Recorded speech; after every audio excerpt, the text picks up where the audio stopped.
Speaker 1. I think that even up until just a few years ago, we would never have imagined how our behavior would change with regards to using mobiles and tablets. I know that I would find it incredibly difficult to live without my mobile. I'm constantly looking at my phone to see if I've got any new messages or updates, and checking my apps to see what's new.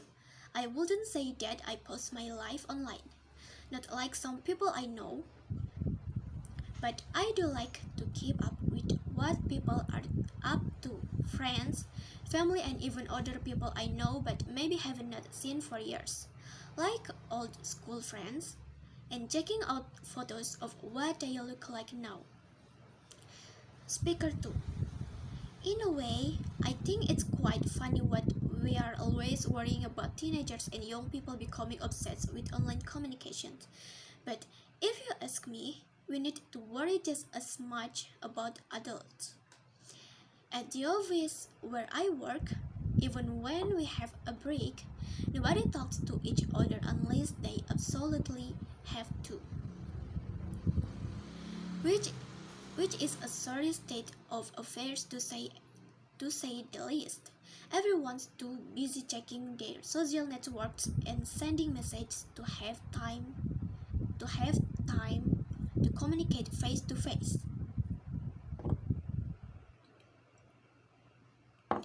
People spend their lunchtime glued to their screens or barely glance up from their phones.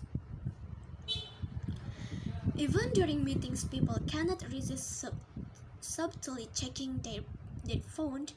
And what really irritates me is when you are trying to talk to someone and they are more interested in looking at their phone than paying attention to what you are saying, even though you are right in front of them. Probing, I think it's called. Speaker 3. I was listening to this discussion on the radio the other day talking about online communication, and they were talking about FOMO, or what was it? Fear of missing out, which apparently is a kind of modern day psychological syndrome which we are affected by because of our obsessions with online communication. Basically, they were saying that the reason why people feel that they have to be connected 24/7 and communicate everything they are doing and keep up with everything that other people we know are doing is down to this fear of missing out.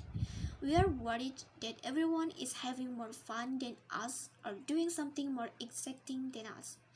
They also said that because we are spending more time communicating in the online world, we are losing the ability to enjoy the present. Speaker 4. My generation is so different to my parents. I mean, they are always telling me that they grew up in a world without mobiles and social networking and they managed fine. Hard to imagine how they arranged to meet their friends without a phone. But they say they did. I had so many arguments with them while I was growing up until they let me have my first smartphone. But they didn't let me have Snapchat or Instagram or anything like that. It's not the end of the world, they say. They just didn't understand that that's the way people my age communicate with each other. Nobody actually talks on the phone anymore. They have no idea how much I missed out on at school being the only one who didn't have Snapchat. Also, at school we had lots of talks and stuff on how to stay safe online, and most of us knew that anything you post online was going to be there forever. Speaker 5. For me, one of the best things about online communication is that you can stay in touch with everyone at the same time. all the time.